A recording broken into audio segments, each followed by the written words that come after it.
Okay, good morning, good afternoon, good evening. Thank you very much for attending.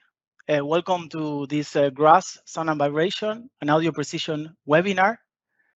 Today we will be talking about the complicated and challenging, but also interesting world of acoustical tests of laptops and tablets. My name is Santiago Rashes. I'm support and application engineer for GRAS Sound and Vibration and Audio Precision. I am located close to Copenhagen in Denmark. And here you can see my contact information. So as you can see, I have two emails, and this is because GRAS and Audio Precision, now they are working together as sister companies under the umbrella of this group that is called the Axiometrics Solutions. Now, in regards to the webinar, today I will have Ole Theilgaard, the director of the Technical Support Department for GRAS Sound and Vibration and AP, helping me answering the questions that you write in the Q&A section. Another thing is that your microphones will be muted. And of course, the recording will be available and we'll share this recording with you in the next couple of days. As you can see, we have a pretty long agenda for today. So if we don't get to answer all the questions by the end of the webinar, I will still reply to all of you via email. The idea of this webinar is to have a general overview of everything laptop and tablet test related, rather than focusing on a single specific thing. But of course, you're welcome to contact us if you're looking for more specific information about something in particular. So today, first of all, we'll have an overview of the topic and why it's important to perform these tests. We will take a look at the parameters we'll need to measure, the challenges related to the testing. I will show you some GRAS and audio precision equipment that is typically used for this application. We'll talk about open loop testing that is very important, again, for this application. And then we'll show you how to test the internal loudspeakers and internal microphones of the laptops and tablets.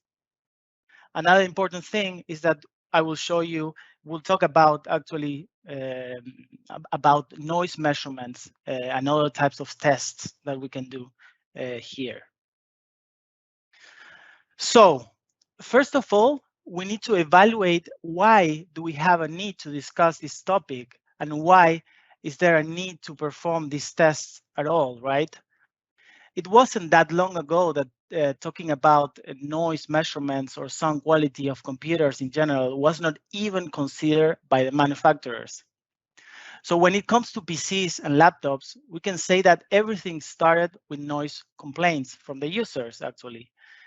The devices were typically making a lot of noise. This could be fan noise, it could be hard drive noise, it could be CD players noise, some things that are not that common nowadays. Anyway, noise from PCs or laptops was disturbing people at home or at the office, and engineers and manufacturers slowly started to take notice of this problem. So we can say that the main reason we started talking about acoustic measurements in computers at all was because of the noise generated by these devices, rather than the sound quality or any other things. So we have to discuss what to measure, what is creating the noise, and therefore what are we exactly measuring? First of all, we need to make a clarification, because today we will concentrate on acoustic measurements. That is when we have microphones and loudspeakers involved in the test, but we'll also be talking about finished products like we see over here. That means that we will not talk about the separate test of a micro speaker or a digital MEMS microphone, even though that is possible to do with audio precision and GRAS products. Okay, so now that that is clear, first we have to make a distinction between noise tests that we see over here and sound quality tests. When it comes to noise testing, we'll find multiple elements in laptops that will contribute to noise generation. In most cases, tablets will lack many of these components or these elements. So for example, we could be referring to fan noise, which includes fan bearing noise, includes vibration from the fan itself. It includes the airflow noise caused by the ventilation system, or it could be the vortex effect from the fan blade edges. Of course, some may argue that we can now find a lot of fanless laptops, but there are still many laptops with processors that require a fan, especially when it comes to laptops for gaming or for video editing. And it will probably be like this for many years to come. Then we have power supply noise. This is also a common issue. It could be related to the noise generated by the electrical coils or the transformers in the power supply that can generate electrical whine. Electrical whine is a high-pitched noise that can be very annoying for the users and people around the device. It could also be keyboard noise, or it could be hard drive noise, even though it's less common to find hard drives nowadays. Or we can even be talking about sound power measurements. On the other hand, when we talk about sound quality, this is like a new application that requires acoustical tests. So for example, we would like that the internal loudspeakers of our device make really good sound for listening to music or for gaming or just watching movies, for example. So for many years, laptops and tablets were equipped with internal loudspeakers of very poor performance.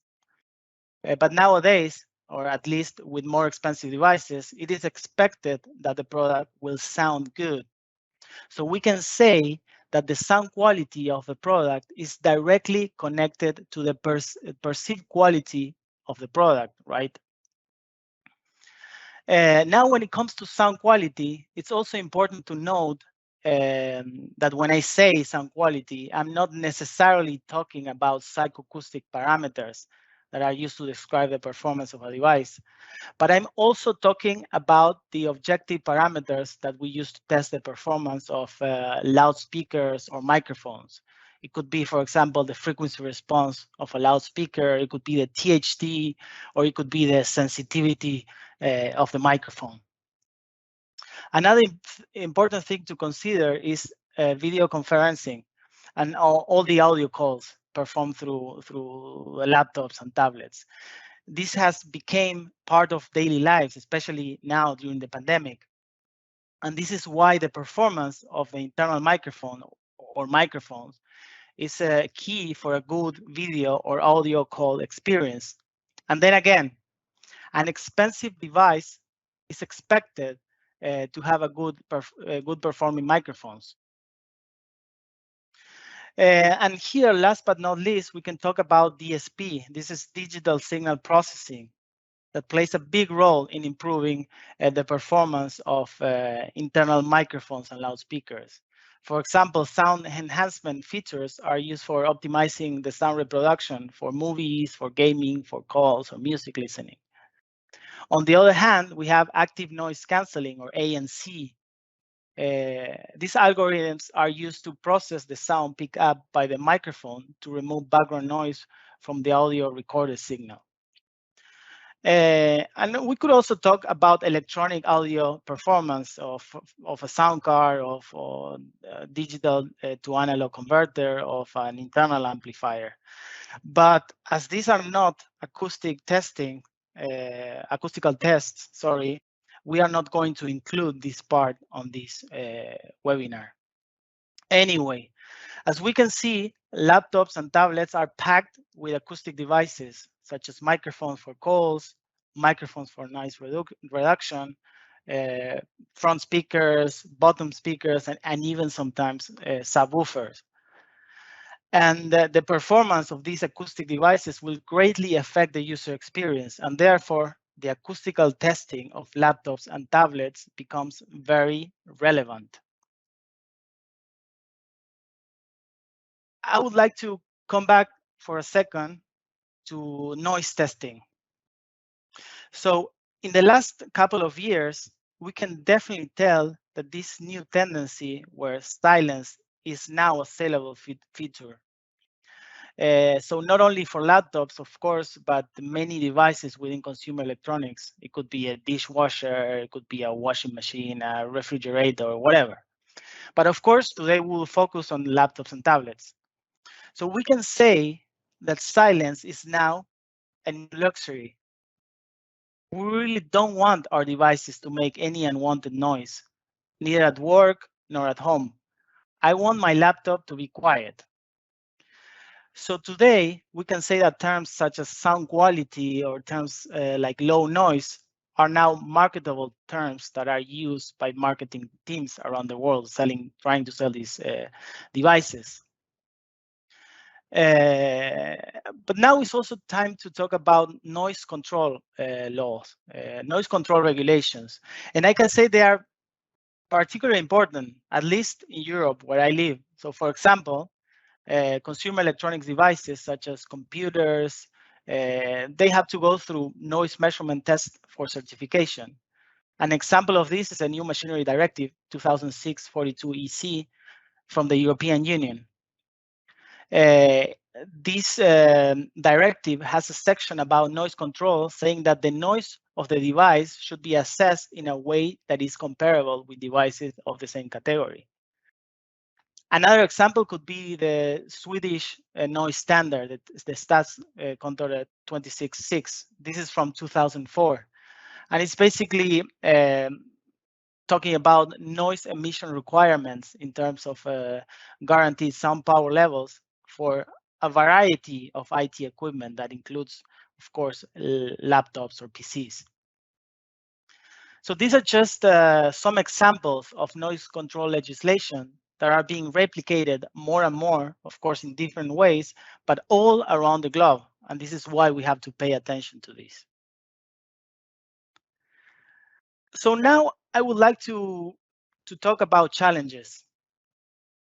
Challenges, of course, related to this type of tests with laptops and tablets. And for that, I decided to divide the challenges into two categories. First of all, the challenges related to the test itself. And the second category would be the challenges related to the test setup. So we'll talk about first about the test itself. We can say that there is a lack of standardization for some of these tests we will be describing. Actually, the standards available are mostly focused on noise testing only. But for example, there's nothing related to the sound quality performance of internal loudspeakers. And talking about standards, the ones that refer to noise measurements, they usually don't incorporate, or sometimes they do it very vaguely, psychoacoustic parameters to measure to these measurement procedures. And this is particularly important when we want to assess the annoyance that the noise generated by a laptop is creating to a human subject. It's important to remember that our ears are not FFT analyzers or sound level meters, and therefore adding psychoacoustic sound quality parameters to the noise testing can be something that is valuable. So even though standards do exist for measuring and reporting noise data, sometimes the manufacturers don't even make these reports. Or when they do, they might do a poor job in properly making these reports. An example could be when the sound power test is missing, or when they do testing of sound pressure levels, but without indicating the test conditions, such as the distance between the microphone and the device under test. Now let's talk about open loop testing, because this is another challenge. In most cases, these tests with tablets and laptops will require open loop testing. And the open loop test is when the audio signal is not passing through the device under test and analyzed in a continuous operation. We'll discuss this later during this webinar. Another challenge is the different operation modes. because the different operation modes of the DUT might result in completely different test results. An example could be when we are performing fan noise test of a laptop. We have to consider that operating the laptop in idle mode or under heavy load will change the fan performance and therefore will modify the acoustic performance of the laptop. So this is something we need to consider. Another thing is that the standards are usually providing test setups under laboratory conditions. And this is typically a good thing, especially when it comes to performing realistic and repeatable testing. But it could be a problem whenever we want to perform a rapid and streamlined testing for situations such as production line testing, of course. This is why we will discuss some other measurements techniques to tackle this topic. Finally, in acoustic testing of laptops and tablets, sometimes we'll need to use a trained human listener. Sometimes this is essential, and this is true for some situations, especially when it comes to, for example, tuning the internal speakers and sound enhancement algorithms. The good thing is that we can always set up a bunch of golden devices with a trained listener and then use these devices as reference for the production and tuning of other devices. So now let's talk about the test setup challenges. And this is pretty straightforward. And the main challenges are related to selecting the right microphone, selecting the correct sound source, using the correct reference signal for the type of test, and of course, trying to find an adequate test environment like an anechoic chamber or a hemi-anechoic chamber or a test box or something like that. And now I will talk briefly about some of the standards that are available for this testing. So these first three ISO standards are part of a family of standards that are used for noise measurements and noise declaration.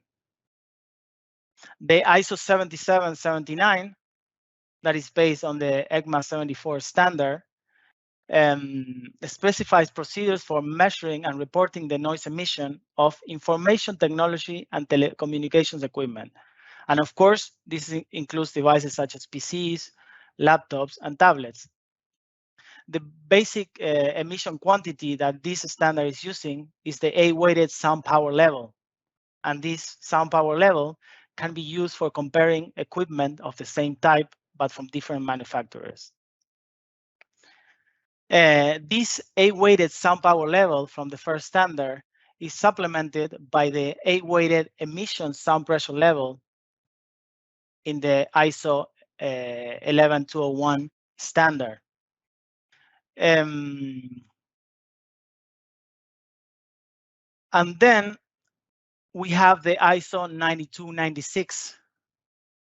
This standard, the 9296, is intended for noise declaration. So it's basically taking the raw data from the ISO 7779 and the 11201, and then it's making a mathematical correction of this raw data, and it corrects for the uncertainty in both the measurement and the production of the device.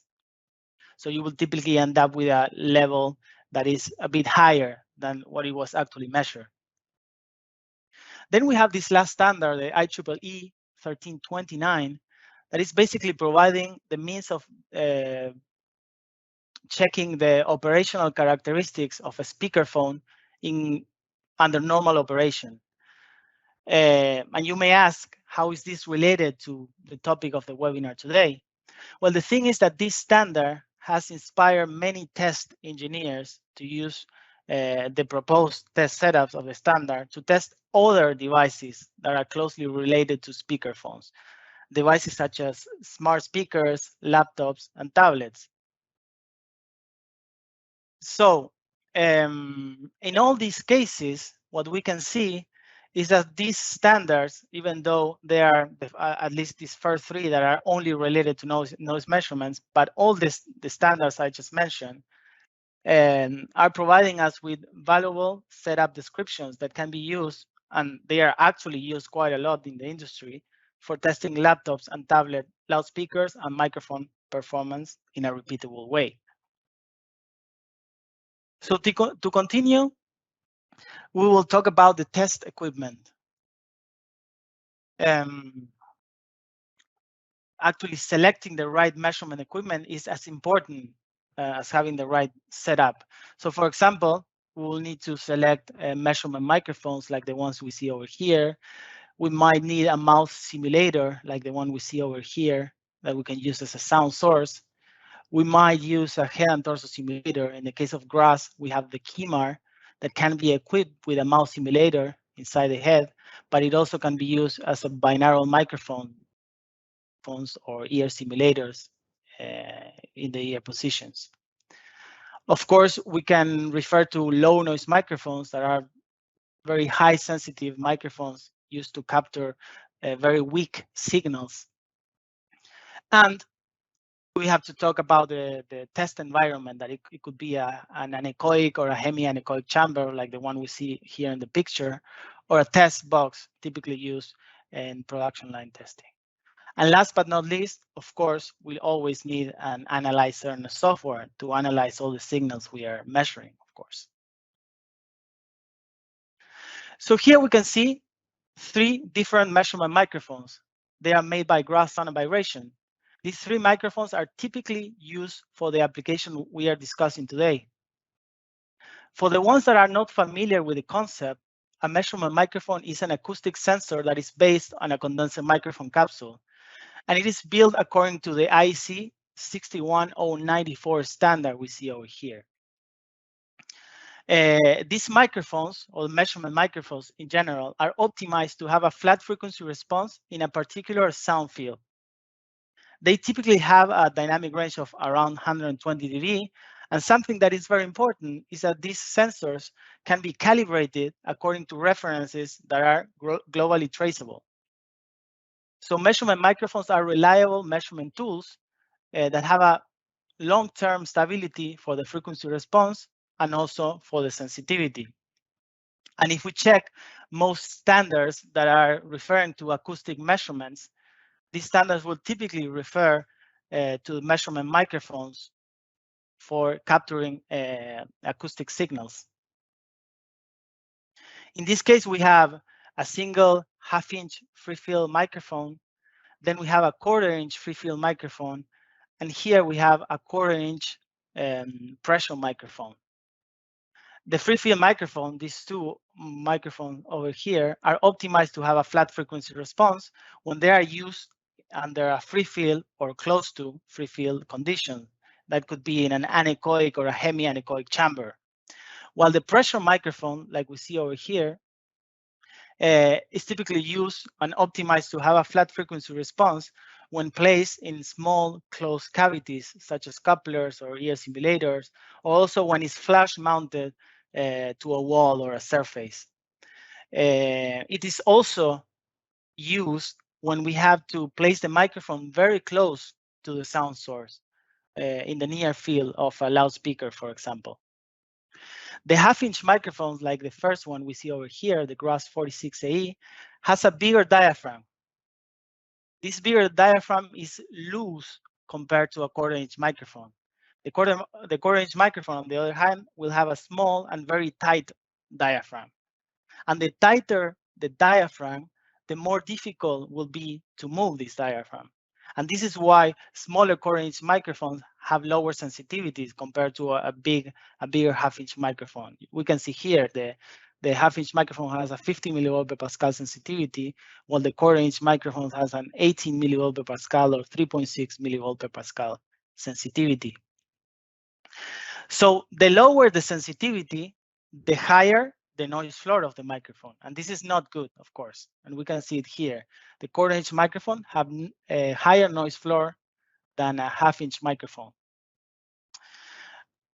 But a good thing is that the lower the sensitivity, also the higher the sound pressure levels that we will be able to measure. And this is something good. So it's typically a trade-off decision. Of course, it is usually recommended that the noise floor of the microphone that we are using for the test is 10 dB below the signal we are trying to measure. Another important element of the signal chain for this test is the mouse simulator. And the mouse simulator is basically a sound source with a loudspeaker inside. This loudspeaker is placed inside this very particularly looking metal enclosure, as we see over here in these pictures. And it is used to simulate the diffraction and the acoustical field that is very close to a human mouth. GRAS is offering two different types of mouse simulator, the 44AA and the 44AB. The only difference between them is that one has a built-in amplifier and the other one doesn't have it. We also offer at GRAS head and torso simulator, the GR.A.S, that can also be equipped with a mouse simulator, and therefore it can also be used as a sound source. So many consumer electronic standards, like the IEEE 1329, for example, that we just mentioned, refer to a mouse simulator when a sound source is needed. The good thing is that mouse simulators are built according to a standard, and this is the famous ITU-T P51 standard. We can also find them mentioned in these other two IEEE standards, like the 269 or the very old 661 standard. So this means that no matter the brand of the mouse simulators, they are made according to this specific standard, and therefore they are expected to perform in a similar way. Of course, we still need to consider that a mouse simulator is still using a loudspeaker. And loudspeakers have certain tolerances for the frequency response, which means that we can't find a loudspeaker with a perfectly flat frequency response, especially not with this form factor and this very small opening that we have here. And this means that there will be some variation from unit to unit. And this is why it's necessary to equalize the frequency response of the mouse simulator before performing our tests. So this way, the frequency response of the mouse simulator won't affect the test results. And here we can see a typical frequency response of a mouse simulator. The good thing is that the mouse simulator can be quickly equalized with a software like the provided by Audio Precision, using the following process. First of all, we measure the frequency response, and then we export this relative frequency response. Then we import it back to the software, and when we do that, we invert it and we use it as an EQ for the output channel of the mouse that is used with the mouse simulator. And therefore, when we perform the test again, we can see that the final response is a completely flat frequency response. And this is when we are ready for measuring after equalizing the mouse simulator. So let's talk about now about acoustic test boxes. And this is one provided by GRAS. It's called the AL30 test box. And it is basically an anechoic test chamber, a small anechoic test chamber for acoustic production line testing of mobile devices. So it could be used for mobile phones, it could be used for Bluetooth speakers, but it could also be used for tablets. And that's what I'm showing this device and this webinar, because it's perfect for testing small and medium-sized tablets. The AL30 is a test chamber that is mostly intended for production line testing, but also it is used for fast checking of devices during the R&D process. And here we can see some nice pictures of the AL30. It has a big opening in the back that we can use to easily access the test chamber. So we can mount microphones like we see over here, or we can mount a sound source like a mouse simulator.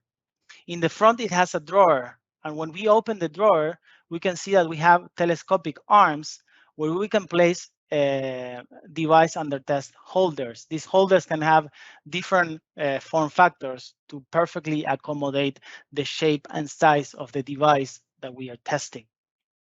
And on the side, we can see that we have a connector panel. This panel can be customized with different types of connectors, and it is used to interface whatever element is inside the AL30 with the analyzer or data acquisition system placed outside the test box. The AL30 is basically built to provide a decent self-insertion loss so we can avoid the background noise in the room affecting the quality of our measurements. Here we can see the self-insertion loss for the AL30. I think it's important to talk about test boxes for this webinar. We did mention before some standards today provide great recommendation for test setups for laptops and tablets. However, these standards don't provide a quick and easy method for testing or a method that is adequate for production line testing. So the way these test chambers are used is the following. First of all, we select a golden device. This could be a tablet or laptop that after proper testing in a hemianechoic chamber or with a trained listener, we all agree that is performing in the way we want. Once we do that, we grab this device, this golden device, and we place it inside the test box and perform the required acoustical tests. Of course, this acoustical test inside the chamber might look a bit different than the test that we performed before in an anechoic chamber. And this is because inside the test box, we have a non-ideal acoustical environment conditions. But that doesn't matter here, as we already know what is the precise performance of that device from the measurements we performed before in the laboratory test. What is actually important here is that we can get repeatable results. This way, we can compare the performance of all the other devices against the curves and results obtained with the golden reference device. And this chart on the right is showing 10 consecutive frequency response measurements of a small tablet's loudspeaker measured with a single microphone inside the chamber. As we can see, this test setup is providing with an easy way to perform repeatable measurements on this kind of devices.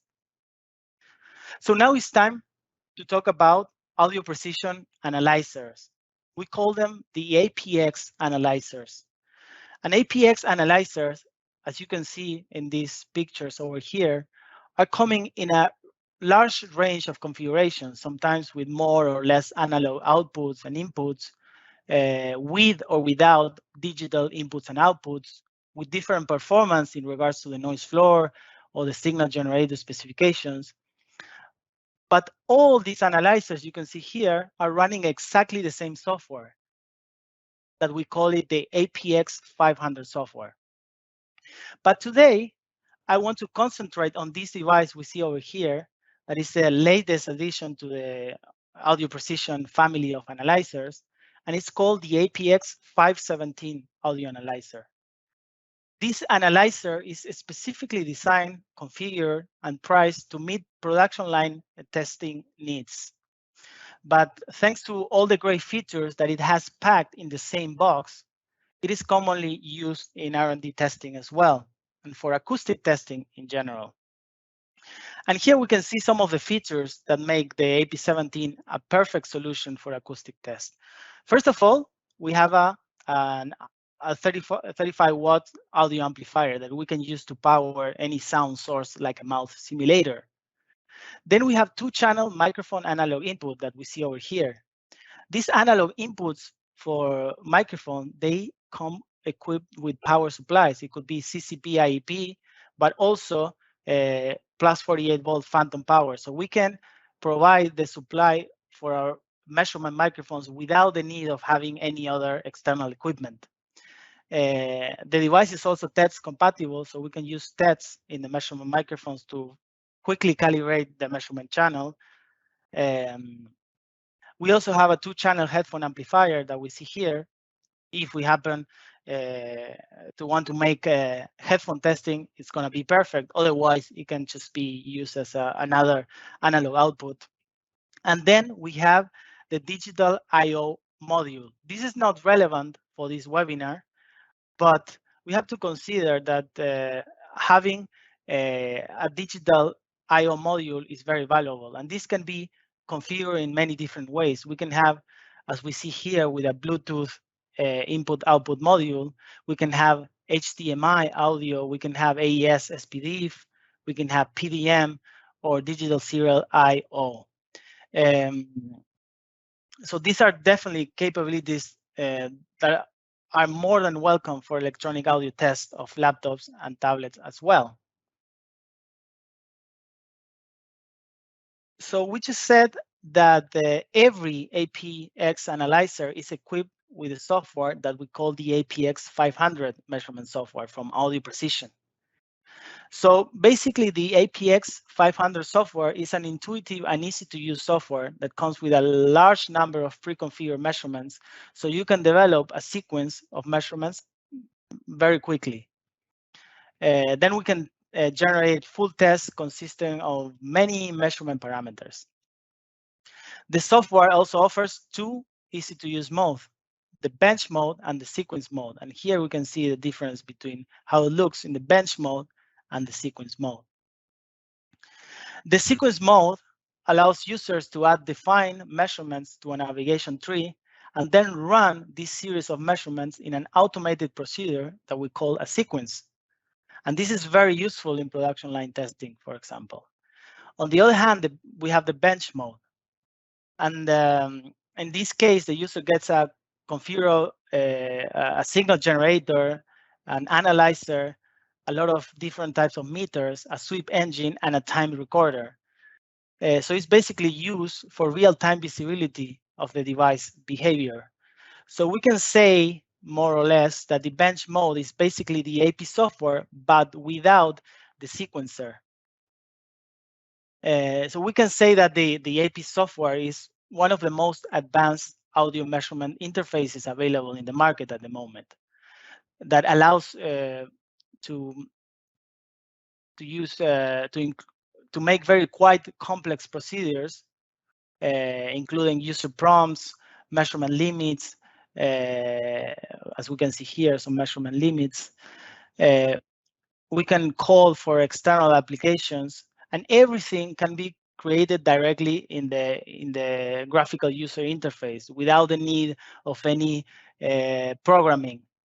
But of course, if you like programming, if you like coding, you can also create custom interfaces and application-to-application automation using the included API. And for that, we have extensive documentation and examples that are provided for Visual Basic, .NET, C#, MATLAB, LabVIEW, and Python. The important thing is also that you can create these projects, and then you can share it with other APX unit anywhere in the world. So now it's time to talk about open loop testing. The APX software has the capability of running both closed loop or open loop testing. The main difference between testing laptops or tablets, the laptop or tablets audio or normal loudspeakers and microphone is that conventionally you have an uninterrupted signal path from the output to input. But here for laptop and tablet testing, the inputs and outputs are not necessarily directly connected. Actually, in most cases are not directly connected to the analyzer. And this is known as open loop testing. In this particular case, we see here on this slide, we'll be referring to laptops and tablets as playback devices. And this is when we are testing the internal the internal loudspeakers of the laptops and the tablets.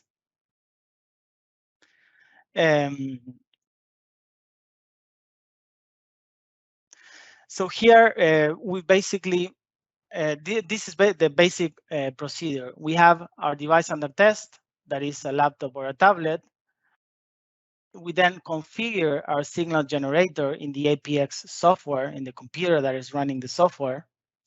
Then we export the signal as a WAV file, and then we upload this signal into the device under test. In some cases, it might be necessary to encode the signal to, for example, an MP3 file before uploading to the device under test. But if the device under test can playback WAV files, then this step won't be necessary. The next thing is to start the analysis in the computer running the AP software. As the signal was originally created in this computer, in the APX software itself, it has a test, a pilot tone in the beginning. So when we play the signal from the device under test, then the APX analyzer will wait until it hears the pilot tone. And when it hears the pilot tone, it will trigger the signal acquisition. Once we acquire the signal, then we can analyze it. So there are multiple parameters that we can measure when doing acoustical test of the internal loudspeakers of the tablet or a laptop. First of all, of course, the frequency response that is typically considered as the single most important aspect of the performance of any audio device, and this is no exception. We can measure the frequency response of the laptop and tablet loudspeakers with and without the different sound enhancements at the different levels. So we can test, for example, the linearity of the speakers, different SPLs. We can, of course, measure the level generated by the speakers using different test signals. We can test, we can measure rub and buzz. In the case of the APX, we can measure rub and buzz in many different ways, and you can visit our YouTube channel or our website so you can check all the different ways you can measure rub and buzz. THD or THD plus noise is a very valuable parameter as well. And in the case of a test signal, we will typically use a logarithmic sine sweep. In the AP, we call it chirp, or we can use a fast sweep that is basically a step sine sweep. Here we can see some examples of the test setups based in two different standards mentioned before. We have to remember that these standards were not originally intended to be used in laptop and tablet loudspeaker performance tests, but for noise measurement only. But the setups description that are provided by them is pretty useful and widely used for this type of testing. So the setup on the left is based on the ISO 11201, where the device under test is placed on top of a table. This table is the ISO 7779 table that is specified in the standard. Then the test table is placed inside a hemi-anechoic chamber where we typically have one free field measurement microphone at a position that should be described by the tester. Some laptop designers prefer to use two measurement microphones instead of only one. And when they use two, they separate them at a specified distance from the center to measure both left and the right loudspeakers. On the test of the right, we can see a setup that is based on the IEEE 1329 standard. In this case, the laptop is placed on a test table. This is a different test table. It's an IEEE 1329 test table, and you can find the description of this test table in the standard. This standard also allows for the use of a HATS like the GRAS skimmer that is used as a binaural microphone in this case to capture the signal that is coming from the loudspeakers. Here we can see another setup, in this case for loudspeaker test of tablets. In this case, is based on the ISO 11201. We can use 1 or 2 microphones to perform this test and measure the frequency response of the 1 to 4 internal loudspeakers that are typically found in tablets. As we can see here, the tablet is placed on a tablet stand and is used to simulate the handheld use of the device. Of course, we can repeat all these tests in an acoustic test chamber like the AL30.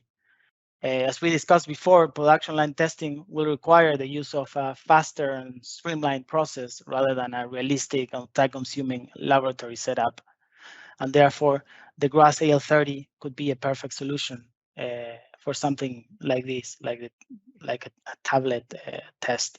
And here we can see some pictures of that where we are using 2 quarter-inch measurement microphones, in this case 2 pressure microphones, to measure the response of the loudspeakers that are placed both on the top and on the bottom of the tablet.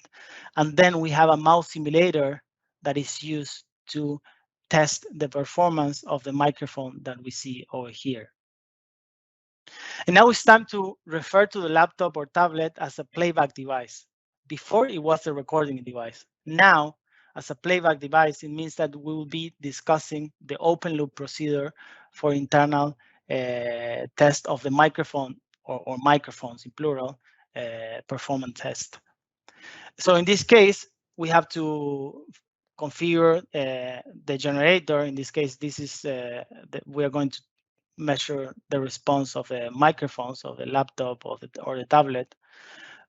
We configure the generator, then we EQ the speaker. We are going to use a mouth simulator for this test, and remember, we have to equalize the mouth simulator so it has a flat frequency response before starting the test. Then we configure the DUT and start the recording. We go to the analyzer, we generate the signal, and then stop recording when the signal is complete. Then we'll transfer the file that is recorded into the PC or tablet to the analyzer, and then we analyze the signal in the APX 500 software. It is important to mention that the APX software allows us to time window the signal if we want to get rid of unwanted reflections, for example, from non-ideal acoustic environments.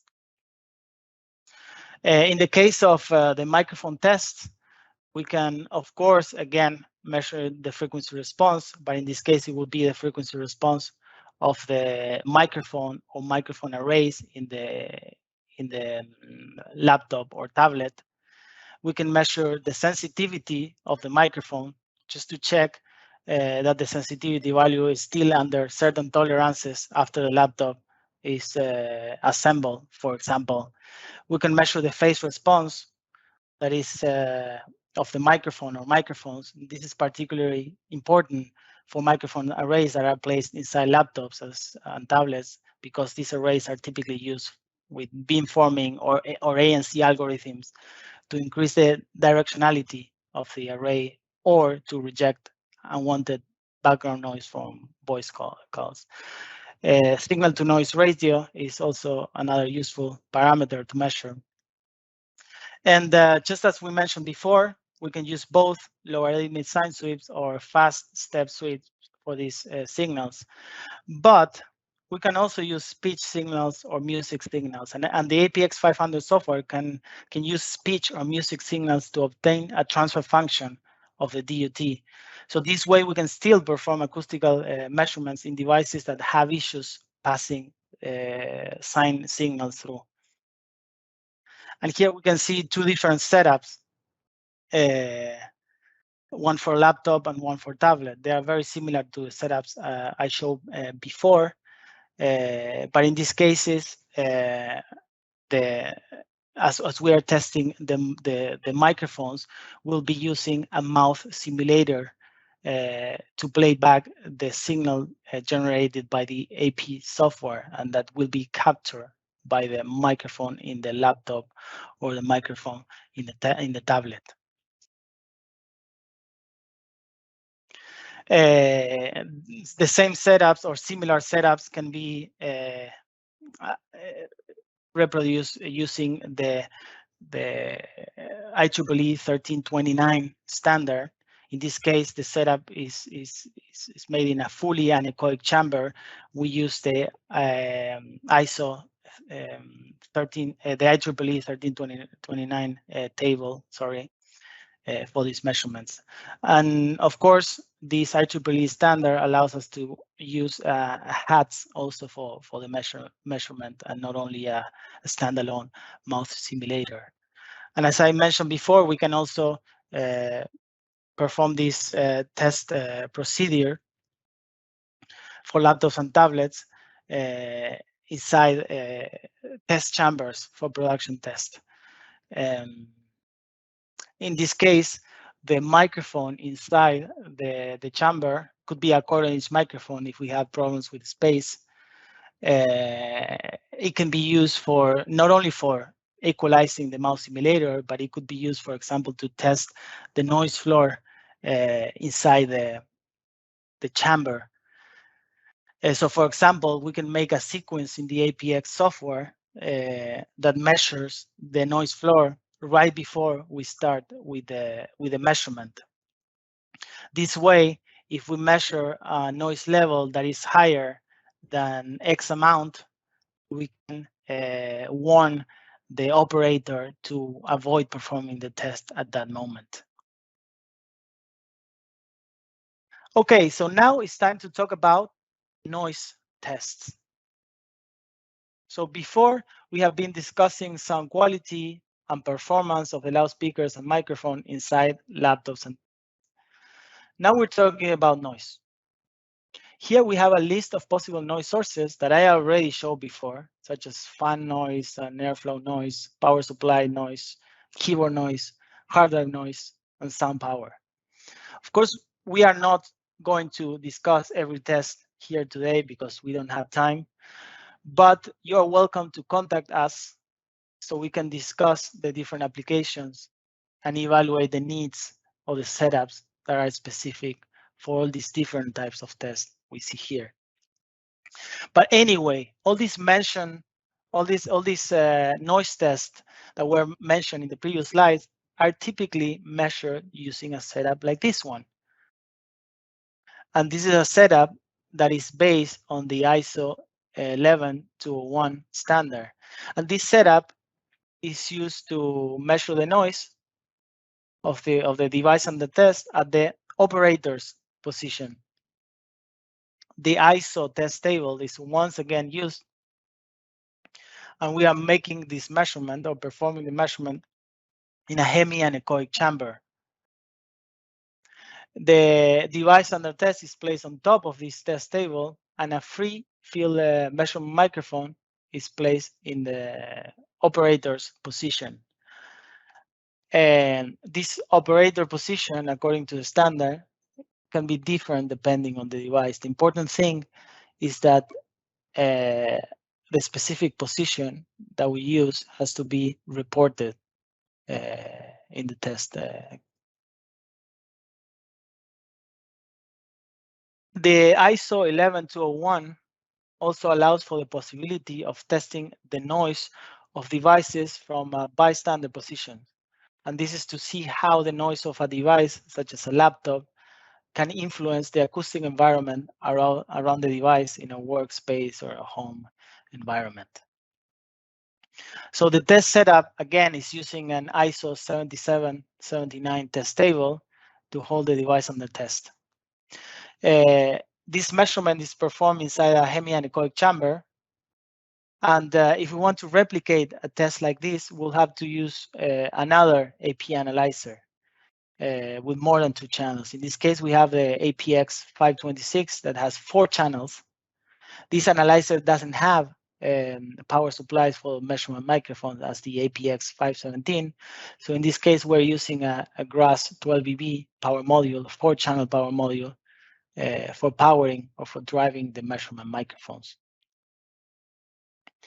These measurements have to be made with 4 or more microphone positions that are located 1 meter away from each side of the reference box. This reference box that is delimited by the device and the test.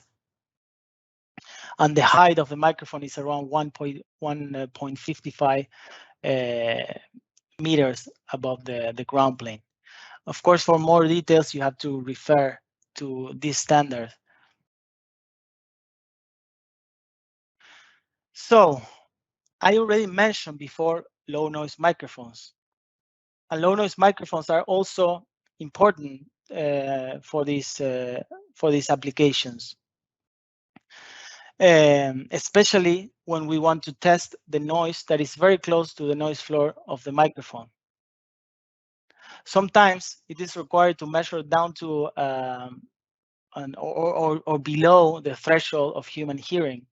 And this is possible by using special high sensitivity microphones that we call low noise microphones, like the 3 we see over here, the GRAS 40HF, the GRAS 47HC, and the GRAS 40HL.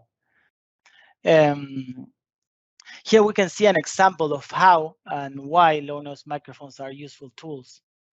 So on the following charts, we can see measurement results of a signal that is very close to the noise floor of a standard measurement microphone. This could be the measurement of a fan noise from a laptop. It is actually not, but it's a great example. So in the chart on the left, this one we have over here, we have 3 different curves. The orange and the blue curve are representing the signals that are measured by the 2 measurement microphones, the low noise measurement microphone, 40HL, and the standard measurement microphone, GRAS 46AE. The yellow curve, on the other hand, the yellow curve you see over here, is the ISO 226 normal equal loudness contour curve, which here is representing the hearing threshold and the sensitivity of the human hearing system. So this chart on the left is showing us, showing that the low noise microphone is able to measure signals that can be heard by the human, but that the other microphone cannot capture. We can see this in more detail in the chart on the right. Here we can see that we have 2 harmonics, and in the case of the standard microphone that has a higher noise floor, these 2 harmonics are practically masked or masking, or the 2 harmonics are masked by the noise floor of the microphone itself. So we almost cannot measure these harmonics. But in the case of the GRAS 40HL that has a lower noise floor, we can very well see the harmonics and characterize the signal.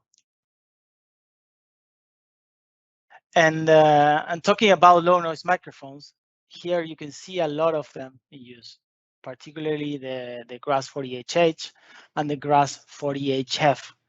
These pictures are from the Apple Noise and Vibration Lab that was set up years ago to work on unwanted noise from computers. You can some. You can read more about this in the source link we have over here.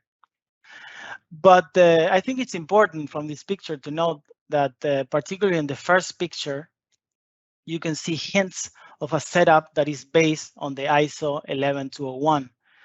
So we have a hemi-anechoic chamber here, and we have the test, the ISO 7779 test table. On this other case, we can see a similar stand that we use for the tablet testing, in this case inside a fully anechoic chamber. And then in the next setup, we can see a lot of GRAS 40HF low noise microphones that are placed inside of a test chamber. So far we have been talking about the performance of loudspeakers and microphones inside the laptops and tablets.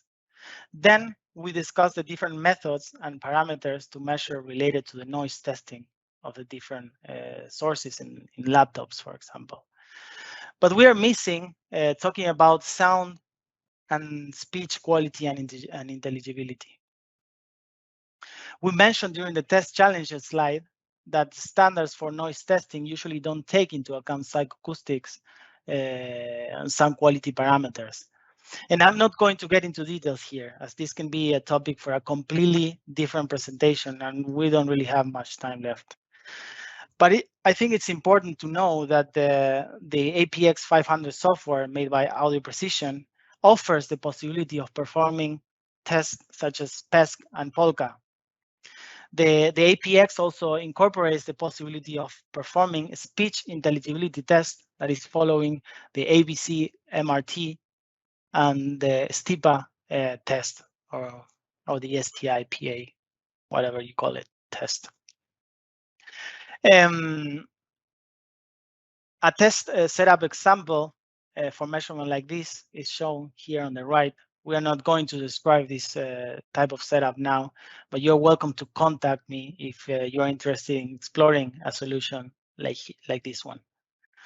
For other sound quality parameters, such as speaker loudness, that is described on the ISO 532 standard, it is possible to use third-party tools that are compatible with the APX software to perform this test.